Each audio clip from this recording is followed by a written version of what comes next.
Hello friends welcome back to my Sunita lifestyle channel. आमी जानाई आमार चैनेले तुम्हादेर अनेक अनेक स्वागत।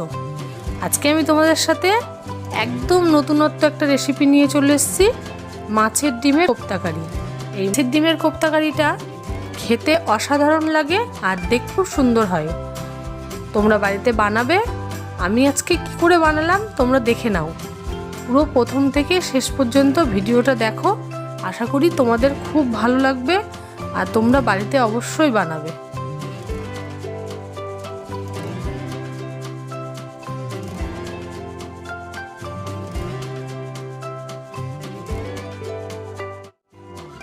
आमी एखाने 250 ग्राम माछेर डिम नियेछि। एटा रुई माछेर डिम। এই ডিমটা খুব ভালো করে আমি ধুয়ে পরিষ্কার করে নিয়েছি। এবার এতে সামান্য পরিমাণে লবণ, সামান্য পরিমাণে হলুদ আমি মাখিয়ে নেব। খুব ভালো করে লবণ হলুদটা মাখিয়ে নেব ডিমের গায়ে। এবার আমি একটা কড়াই বসিয়ে দিয়েছি ও গ্যাস ওভেনে। এখানে আমি 1 কাপ জল দিলাম। জলটা একটু ভালো করে গরম হয়ে গেছে। এবার আমি এতে লবণ হলুদ মাখানো ডিমটা দিয়ে দিচ্ছি। এবার ডিমটা আমি শুকনো করে ঝরঝরে করে নেব। এইভাবে আমি কড়াইতে নাড়বো, জলটা শুকিয়ে যাবে আর ডিমটা ঝরঝরে হয়ে যাবে। আমি কিন্তু এতে কোনো তেল ব্যবহার করিনি, এটা এমনিতেই ঝরঝরে হয়ে যাবে। মিনিট 5 এরকম নাড়াচাড়া করলেই দেখো ডিমটা একদম ঝরঝরা হয়ে গেছে। খুব সুন্দর ঝরঝরে ভাবে হয়ে গেছে। আমি একটা পাত্রে নামিয়ে নিয়েছি। এবার আমি এতে দিয়ে দেব 2 চামচ পেঁয়াজ বাটা, 1 চামচ কাঁচা লঙ্কা আর আদা রসুন বাটা, দিয়ে দেব একটু জিরে গুঁড়ো, একটু হলুদ আর পরিমাণ মতো লবণ। এবার এই সব কিছু আমি খুব ভালো করে ডিমের সাথে মাখিয়ে নেব। এবার আমি দিয়ে দিচ্ছি 2 চামচ বেসন। এবার আমি বেসনটা দিয়ে খুব ভালো করে এগুলোকে একসাথে মেখে নেব। খুব ভালো করে দেখো মাখা হয়ে গেছে। খুব শক্ত হয়নি আবার খুব নরমও হয়নি। এবার আমি এটা হাতের সাহায্যে একটা শেপ দিয়ে নেব। আমি এরকম গোল শেপ দিয়ে নিচ্ছি।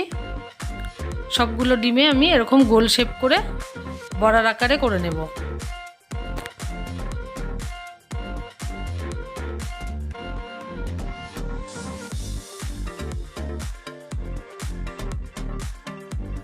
সবগুলো আমার এখানে বানানো হয়ে গেছে। আমি এবার এখানে কড়াইটা বসিয়ে তেল গরম করতে দিয়ে দিয়েছি। দেখো আমি এই রান্নাটা সর্ষের তেলে করছি। পরিমাণ মতো তেল দিয়েছি। বড়াগুলো এবার ভেজে নেব। আমি একটা একটা করে বড়া ছেড়ে দিয়ে আমি আঁচটা কম করে বড়াটা ভাজবো, যাতে ভেতরটা ভাজা ভালো হয়। নইলে গ্যাস জোরে দিলে ভেতরে কাঁচা থেকে যাবে, ওপরটা তাড়াতাড়ি পুড়ে যাবে।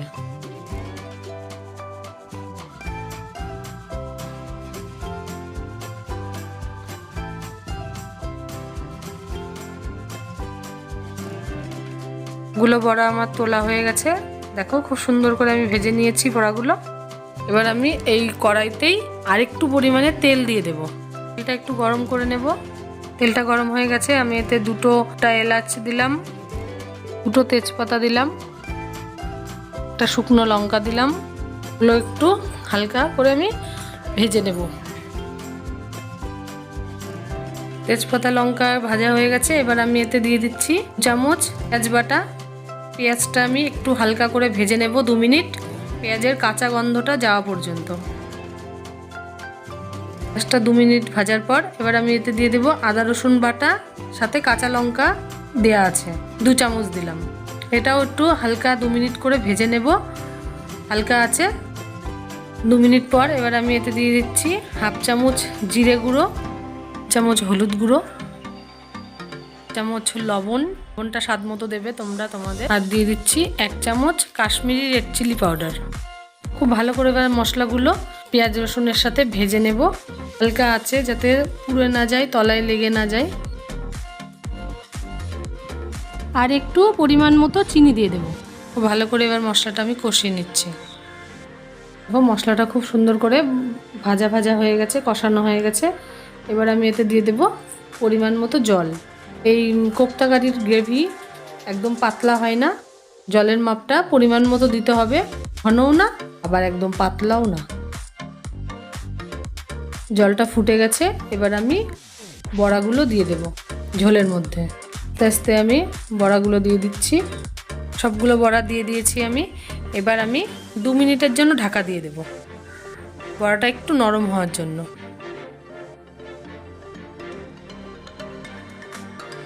2 মিনিট পর ঢাকনাটা খুলে দিয়ে দেব আমি 1/2 চামচ গরম মশলার গুঁড়ো, আর দিয়ে দেব আমি 1/2 চামচ ঘি। কোপ্তা কারিটাতে ঘি দিতেই হবে, ঘি দিলে একটা অন্যরকম সেন্ট বেরায়, খুব ভালো লাগে, খুব সুন্দর একটা টেস্ট হয় তরকারির। আমি আবারও ঘি গরম মশলা দিয়ে 2 মিনিটের জন্য ঢাকা দিয়ে গ্যাসটা আমি অফ করে দেব। 2 মিনিট পর ফিরে এলাম, কোপ্তা কারি আমার একদম রেডি। তোমরা বাড়িতে অবশ্যই ট্রাই করবে, আর কেমন লাগলো আমাকে কমেন্ট করে জানাবে। ভিডিওটা ভালো লাগলে লাইক করবে আর শেয়ার করবে, আর আমার চ্যানেলকে যারা এখনও সাবস্ক্রাইব করনি তারা অবশ্যই সাবস্ক্রাইব করে দেবে। পাশে থাকা বেল আইকনটিতে ক্লিক করবে আমার আরও নতুন নতুন ভিডিও দেখার জন্য।